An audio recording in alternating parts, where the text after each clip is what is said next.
Hello दोस्तों, मैं हूं पूनम और आप देख रहे हैं let's study with Poonam. Bharat के नॉर्थ ईस्ट यानी कि पूर्वोत्तर में एक छोटी सी जगह है, नाम है नागालैंड। ये जगह देखने में जितनी खूबसूरत है उतनी ही डरावनी है यहाँ की परंपराएं। ऐसी रीति रिवाज और परंपराएं जिन्हें सुनकर किसी के भी होश उड़ जाएंगे। दुश्मन के सिर काट लेने से लेकर जंगली भैंसे यानी कि मिथुन की बलि देने तक के रीति रिवाज यहाँ पर चलते हैं। नागालैंड के रीति रिवाज कभी इतने वायलेंट थे कि उन पर चाहे जिसने भी शासन किया हो, लेकिन वो कभी भी नागाओं को पूरी तरह से कंट्रोल नहीं कर पाए। बड़ी मुश्किल से अंग्रेज भी नागाओं के सिर काटने की परंपरा को कंट्रोल कर पाए थे।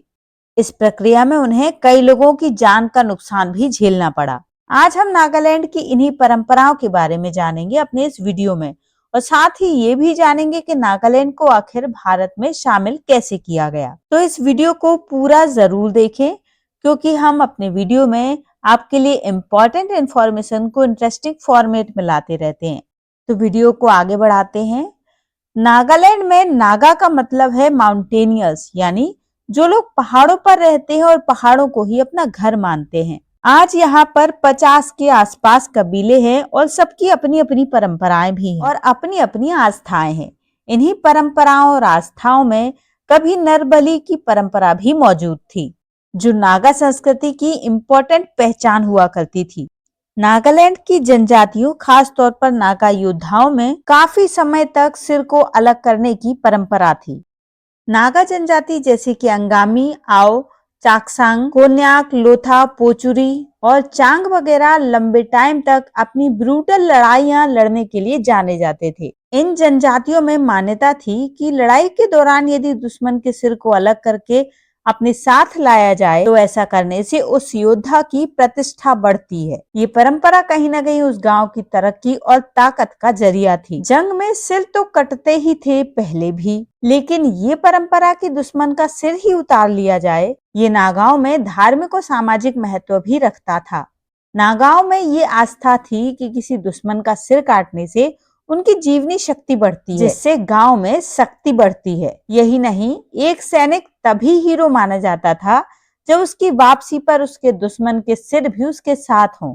ऐसे ही दुश्मन का सिर जंग में उतारने के अलावा नागाओं में नरबलि भी दी जाती थी। खास तौर पर कोई नया योद्धा, जिसे मुरुगन कहते थे, वो अपना घर बनाता था, तब ये काम इसलिए किया जाता था ताकि अपनी पूर्वजों की आत्माओं को खुश किया जा सके, ताकि खूब सारी फसल उगे। इस तरह से नागालैंड के आदिवासी समूह अपने आप में काफी ब्रूटल हुआ करते थे। उनकी ब्रूटैलिटी इस हद तक थी कि इतिहास में कभी भी कोई भी उन पर अपना राज नहीं चला पाया। फिर चाहे वो असम पर राज करने वाले अहोम किंगडम हो, जो ये मानते थे कि उन्होंने नागालैंड के एरिया पर रूल किया था, या फिर ब्रिटिश, जिन्होंने इस एरिया की लगभग 90% आबादी को ईसाई बनाया था। लेकिन ईसाई बनने के बाद भी नागालैंड के लोगों ने अपनी परंपराओं को नहीं छोड़ा। अंग्रेजों ने बड़ी मुश्किल से नागालैंड के एरिया पर अपना अधिकार जमाया था और उन्हें बड़ी मुश्किलों के बाद नागालैंड से नरबलि की प्रथा को दूर करने में सफलता प्राप्त हुई थी।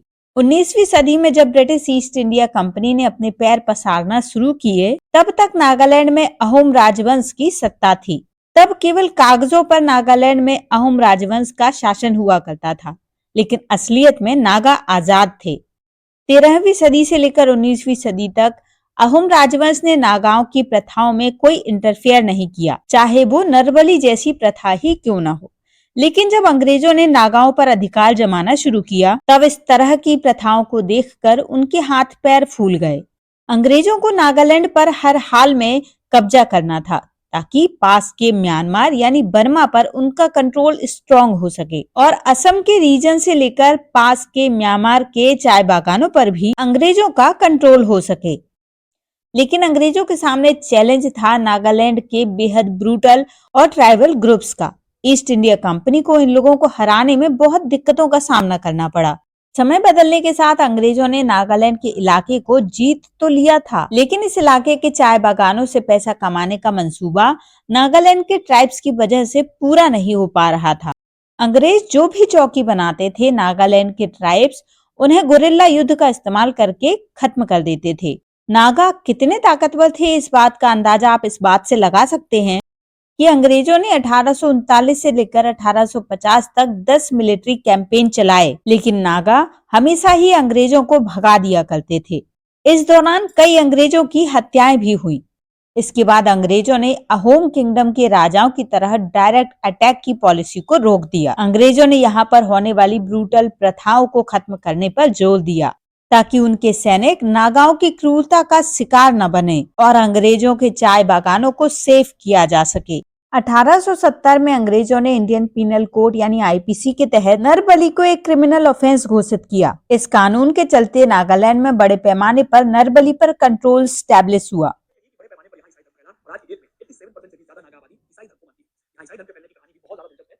नागाओं को भारत में शामिल करने के लिए भी काफी मशक्कतें करना पड़ी थी। साल 1918 में नागाओं ने नागा हिल्स को इकट्ठा करने के लिए अपना एक नागा क्लब बनाया। इसी क्लब ने साल 1929 में अपनी कुछ मांगे ब्रिटिश सरकार के सामने रखी। ये वही टाइम था जब भारत में साइमन कमीशन आने वाला था। इन्हीं मांगों में नागाओं का कहना था कि अंग्रेजों ने नागाओं पर कोई जीत हासिल नहीं की है। नागा हमेशा से आजाद रहे हैं और इसी तरह हमेशा आजाद रहना चाहते हैं।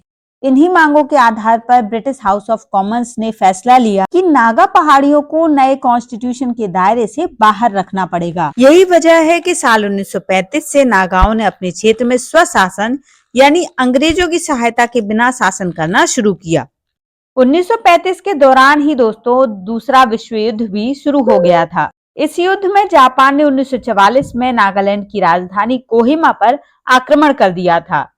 जब कोहिमा पर अटैक हुआ तो नागाओं ने अंग्रेजों का साथ दिया और जापान की सेना को हराने में अंग्रेजों की मदद की। इस युद्ध के बाद अंग्रेजों की हालत भी खराब हुई और भारत और साथ ही कई देश जिन पर उन लोगों ने कब्जा किया था उन्हें छोड़कर जाना पड़ा। इस तरह से भारत आजाद हुआ। लेकिन भारत की आजादी के वक्त नागालैंड की हालत अजीब थी। नागालैंड के भारत में शामिल होने के बीच कई मुश्किलें थीं। नागालैंड के एक बड़े नेता थे अंगामी फिजो, जिन्होंने अंग्रेजों के साथ मिलकर दूसरे विश्व युद्ध में लड़ाई लड़ी थी। साल 1946 में इन्होंने नागा नेशनल काउंसिल यानी एनएनसी का गठन किया। इस काउंसिल के लोगों का मानना था कि वो आजाद ही रहना चाहते हैं, क्योंकि नागा अपनी मूल संस्कृति और परंपराओं को छोड़ना नहीं चाहते थे। इसी तरह नागालैंड के दूसरे ग्रुप नागालैंड को ऑटोनॉमस स्टेट बनाना चाहते थे। जब देश आजाद हुआ तो नेहरू सरकार ने कोशिश की कि नागालैंड भारत में शामिल हो जाए। इसके लिए असमिया, गारो, खासी और लुसाई जैसी जनजातियों के नेताओं से बात की गई, लेकिन कुछ भी हासिल नहीं हुआ। आजादी से केवल एक दिन पहले यानी 14 अगस्त 1947 को फिजो की लीडरशिप में नागा नेताओं ने एक बृहद नागालैंड यानी कि नागालैंड की घोषणा की। अब ये नागालैंड क्या है? तो दोस्तों बृहद नागालैंड में नागालैंड के साथ साथ उसके आसपास के सभी नागा ट्राइब वाले एरिया शामिल हैं। इस मांग को मानने का मतलब है कि असम, अरुणाचल और मणिपुर के कई जिलों के साथ साथ म्यांमार का भी एक बड़ा हिस्सा नागालैंड के साथ आएगा। ग्रेटर नागालैंड के एरिया में 1,20,000 स्क्वायर किलोमीटर का एरिया शामिल है, जबकि यदि केवल आज के नागालैंड को देखें तो ये एरिया 16,527 स्क्वायर किलोमीटर का है। इसी नागालैंड के लिए नागा नेशनल काउंसिल ने हिंसा का रास्ता भी अपनाया और डिक्लेरेशन के बाद नागालैंड के एरिया में जहां जहां इंडियन गवर्नमेंट के ऑफिस थे वहां पर इन्होंने हमले करने शुरू कर दिए। इस हिंसा में बड़े पैमाने पर भारत सरकार के लोग मारे गए। 1953 में नागाओं ने सविनय अवज्ञा आंदोलन का सहारा लिया, लेकिन भारत सरकार झुकी नहीं। समय के साथ नागालैंड में कई हिंसाएं भी हुई। अब म्यांमार और भारत के बीच नागालैंड का अस्तित्व भारत के उत्तर पूर्वी राज्यों के लिए खतरा हो सकता था। एक नागालैंड के अलग होने की वजह से भारत में कई नागालैंड खड़े हो सकते थे। इसकी आगे की कहानी हम अगले वीडियो में शेयर करेंगे दोस्तों। तब तक के लिए यदि आपने हमारे चैनल को लाइक, शेयर और सब्सक्राइब नहीं किया है तो ऐसे ही इंटरेस्टिंग वीडियोस के लिए हमारे चैनल को लाइक, शेयर और सब्सक्राइब जरूर करें। मिलते हैं अगले वीडियो में, तब तक के लिए धन्यवाद।